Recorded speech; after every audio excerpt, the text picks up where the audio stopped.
Earlier in the week, I took part in a 12-team mock draft with members of the Warzone Sports Network and other content creators. Now, every Monday on their channel, they do a mock draft Monday. And how it works is everyone does a mock draft, then they recap all the mock drafts. However, due to their time constraints, they did not have time to go over my mock draft. So I would like to do that right now, which, by the way, go on ahead and subscribe to their channel and turn on the notification bell so you can be aware of all of their content when it's uploaded, as they do a lot of great work. They really put their time into it, and it is really worth your subscription.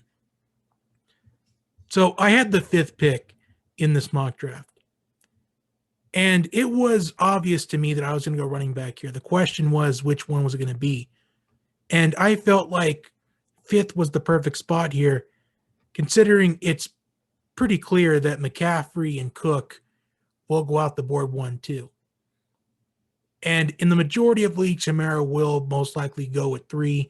Maybe it'll be Derrick Henry, or you can just reverse these two. Maybe half will go with Kamara at 3 and the other half go with Henry at 3, depending on who has the 3rd pick in your draft. But I feel like this pick may surprise some people.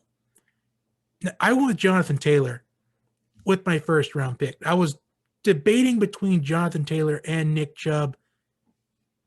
I mean, I was even thinking about Ezekiel Elliott at some point.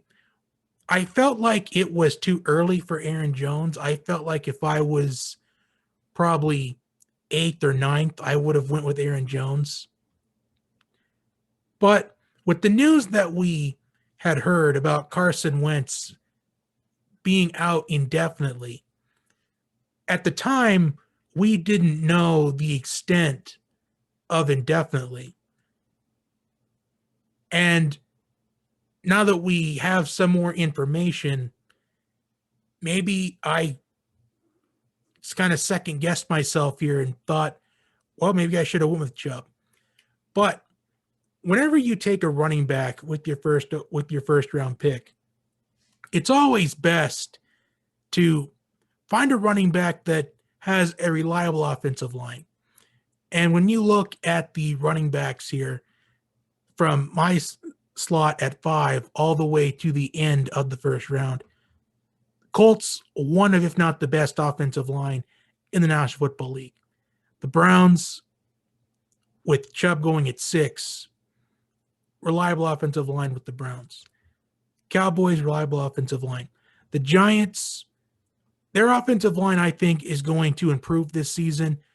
But I think the reason why Barkley fell all the way to 9 in this particular mock draft is because of the injury history is a bit of a concern. Because you also want to have reliability at the same time. And I think with Saquon Barkley and his recent injury history, it is justifiable to feel concerned about Saquon going into the season. But I think if Saquon stays healthy, Saquon will be a league winner. Packers, they have a pretty reliable offensive line. The Chargers, their offensive line is going to improve this season.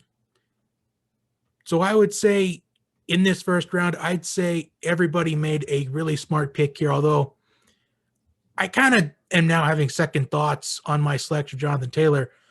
But I honestly think that Jonathan Taylor is going to be the workhorse for the Colts anyway. I just feel like with how he performed towards the end of the season, he really hit his stride and got better and better each week as the season went on. And I think Jonathan Taylor is going to carry this Colts running game again this season. Now, in the 2nd round, I went with Joe Mixon. And I went with Joe Mixon. I really wanted to start off with 2 running backs here right off the bat, considering that a lot of the reliable ones that you can almost rely on a regular basis are really falling off the board here.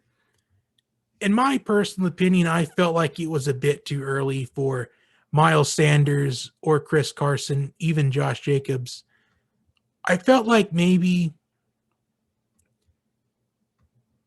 it could have probably been worth taking Mahomes or Metcalf, but I really want to start with two running backs because I just feel like the running backs, I feel like they're going to be at a premium the later on you get into rounds. Because there is, I believe, an RB dead zone, depending on how many members are in your league. So since this is a 12, whenever I'm in a league of more than 10 people, like if I'm in a 12 or a 14 or a 16, I usually want to make sure I have at least two running backs with at least my first three rounds. Because I think there is a lot of great depth at wide receiver when you're in the bigger leagues, but maybe not so much running backs. And I feel like Joe Mixon, I think he is going to have a comeback season. He missed the majority of the season last year due to injury. And I, believe it or not, I think the Bengals O line will improve this season as well. And you have Joe Burrow, second season, coming back from injury as well. So I think this could be more of a high risk, high reward pick if it works out. Now, my third round pick, this wasn't something that I was really expecting to do. But the reason why I did it is because I was surprised that I was able to get this particular player at this particular position. But, and I'm talking position as far as the draft is concerned. Now, when we talk about tight ends in fantasy football, we've been usually talking about the big three lately, and that is Kelsey, Waller, and Kittle. Well, the fact that George Kittle fell to me in the third round, I think it's really worth that opportunity, considering that I have an opportunity to take a lock for essentially, assuming that George Kittle can stay healthy, a top three tight end. And considering that it's possible that Trey Lance will be the starting quarterback for the 49ers at some point, I think it's definitely worth it because typically rookie quarterbacks, they like to target the tight end. And I think that'd be that's a huge selection here considering that I had the opportunity to take George Kittle. Now, if George Kittle was not available, if he was taken at some point before my third round pick, my backup was Keenan Allen, maybe even Terry McLaurin. But I would say more so Keenan Allen. I mean, both Allen and McLaurin, they are great options. I just feel like at the end of the day, I feel like Keenan Allen would be more of the better selection, but it's really not by that much. I just think that, yes, McLaurin has an upgrade at quarterback with Ryan Fitzpatrick, but I think that Justin Herbert has gotten a lot of hype, and I can see why that Herbert is getting a lot of hype, and I feel like he could be a dark horse for MVP if he can stay healthy. Now, my fourth round pick, I went with Michael Thomas, and yes, I know that he is expected to miss the start of the season. I believe it's the first 4 weeks of the season. So if this was an actual fantasy team of mine and this was an actual league, I really think that I could get carried by Jonathan Taylor, Mixon, and Kittle, believe it or not. I feel like those three can carry me until Michael Thomas gets healthy, as well as my other wide receivers here, which I will get to one at a time here.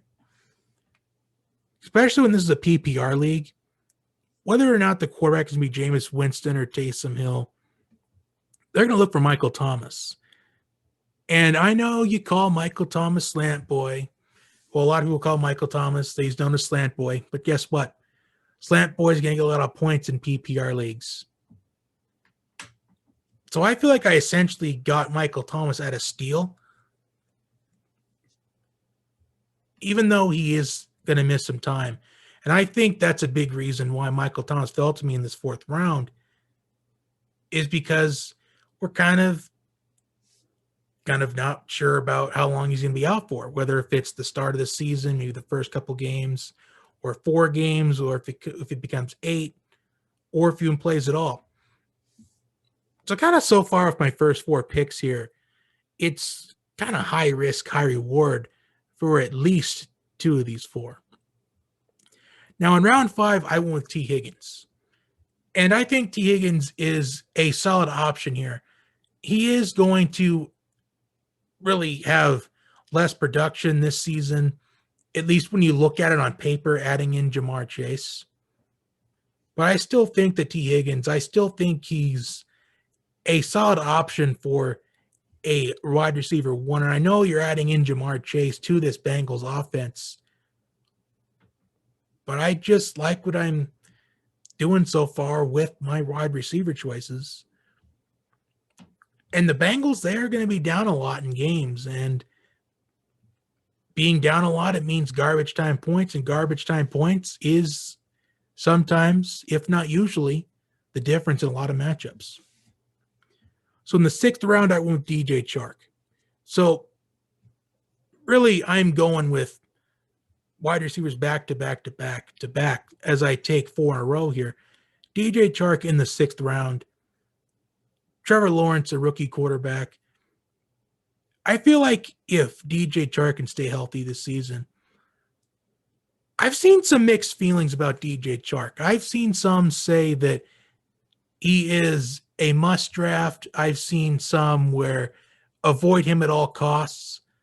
But I'm thinking a 6th round pick for DJ Chark, I think it is definitely worth it, especially upside that I think DJ Chark has. Because without a doubt, he is going to be the top target receiver for this Jaguars team. And you're also adding in ETN to your pass game as well, I believe. Because there has been reports that ETN has been taking snaps at wide receiver in training camp. So far, with my first 6 picks, got 2 RB1s, at least in my opinion. I feel like at least these are running backs that I am confident that will get a lot of touches, especially with PPR leagues. A top 3 tight end without a doubt. I got Michael Thomas, who, when he plays, he's going to get reliable production. Higgins, I think, is at the very least a solid wide receiver 2. Wide receiver 1 in DJ Chark. And my 7th round pick, Odell Beckham. Now, I was going to go with Jerry Jeudy, but he was taken in the slot before my pick here.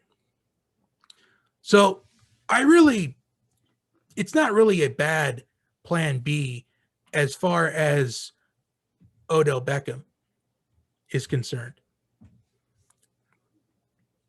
Now, what I'm noticing here is these do look like high risk, high reward picks, and honestly, they are. Odell Beckham is also coming off of an injury, as pretty much half my team so far is coming off of injuries from last season. But I think Beckham is going to get some targets this season, especially with how good the Browns did without Odell Beckham. I honestly wonder if Odell Beckham will get traded at the trade deadline. If he'll go to a contender like maybe New England or maybe even, I don't know. It wouldn't surprise me if we saw a playoff contender trade for Odell Beckham and it really increases his production. Because many think that Odell Beckham is a drama queen and he is a toxicity to an offense or to a team. And the fact that the Browns were so successful without him, it does make you wonder. If the Browns start to struggle this season, do they point the finger at Odell Beckham? Does Odell Beckham request a trade to a contender that will increase his fantasy production? Now, in the 8th round, I went with Tom Brady. And this was around the time I really wanted to start thinking about quarterbacks. Considering we're seeing quite a bit of quarterbacks come off the board, as Mahomes went in the second round, you get Allen going off in the third round. Then you have Kyler Murray going off the board in the fifth, Lamar Jackson. Then this is kind of where the quarterbacks, they started coming off the board. Rodgers, Prescott, off the board back to back. Herbert in the sixth round. Wilson also in the sixth round. Stafford in the seventh round. So I felt like this was that time where I had to take a quarterback. Now, did I want Brady? Did I want Tannehill? I think as far as the timing of this, I feel like the best option was Tom Brady. I mean, I could see maybe why Tannehill would be the perfect selection here for round 8. But I went with Tom Brady because Tom Brady, I think, has one of the easier schedules this season. Considering that Tom Brady is going up against a lot of weak defenses from last season, I feel like that kind of plays in my favor as far as fantasy quarterbacks. I mean, I thought about Joe Burrow, but one, maybe it could be too early, but I've already drafted Mixon and Higgins, and I just try to avoid having more than 2 players on my fantasy team, because if they all have a bad game, then you're essentially done for the week. At least there's nearly a 95% chance that you are done in that matchup. If you have a fantasy team of more than 2 players on your team and they all have a bad week, 95% chance that you're going to lose that matchup. So Brady in the 8th round, I think that was a really smart selection. Now in the 9th round, I went with A.J. Dillon. And I know A.J. Dillon is RB2 in Green Bay, but I think he's going to get a lot more reps this season. We saw him at the end of the season. We saw what he was capable of. And it was possible that A.J. Dillon could have been RB1. Well, he would have been RB1 until we found out that Aaron Jones signed an extension with the Packers. Or he was franchise tagged. I'm not really sure what the situation was, but Aaron Jones is still RB1 in Green Bay. I think A.J. Dillon is going to I think we're going to see something very similar to last season, where A.J. Dillon is going to rise to the occasion towards the end of the season. And I did kind of have second thoughts after I was looking at the way this mock draft panned out. Maybe I could have went with J.D. McKissick. I feel like maybe that would have been a better choice. So that is really the one pick that I do essentially regret, at least at the time of the mock draft. This is the only one that I kind of really regret here. But moving on to the 10th round, I went with Devontae Parker for the Dolphins. I just feel like with it being a PPR league, I just feel like Devontae Parker is going to have a significant amount of targets. Considering back when Jarvis Landry was on the Dolphins, Jarvis Landry was the secret weapon for PPR. And now I essentially think it's Devontae Parker that is the secret weapon in PPR. Now, in the 11th round, this is where I went with my defense. Usually once one person takes a defense, as we see here in that early 10th round, that's when we see a lot of the defenses fly off the board. And the Rams defense was off the board as well as the Buccaneers defense. So I essentially wanted to get the best defense in my mind that was available, and that was the Washington defense. I mean, Pittsburgh defense, that was also a better choice probably. But I feel like the Washington defense, not that of a choice. I mean, we saw how the Washington defense really carried the Washington football team this past season. And I think they will essentially do the same this season as well. And the 12th round, I went with Deshaun Watson. And there's rumors that the Eagles are interested in trading for Deshaun Watson, but we'll see if that happens. I mean, I wouldn't count on it happening if you're an Eagles fan that really wants Deshaun Watson. I really wouldn't count on that. I think the Eagles will stick with Jalen Hurts. I feel like if they were to trade for Deshaun Watson, it will be at the end of the season. But I am fairly confident that Deshaun Watson will play this season. So maybe it could be considered a waste of a pick here. But if Deshaun Watson does play, which I think he will, I'm essentially blocking somebody else from getting Deshaun Watson, because if Deshaun Watson plays, he's going to essentially be a top 4 quarterback, in my opinion. As you're going to have Mahomes, you're going to have Allen. I'd put Kyler Murray in the top 5, maybe. Maybe Lamar would be in there. I mean, I think Deshaun Watson is going to be a top 5 quarterback at least for fantasy if he plays this season. So essentially, I'm preventing somebody else from having a top 5 fantasy quarterback. Now, in the 13th round, I went Latavius Murray. Kind of just a handcuff pick.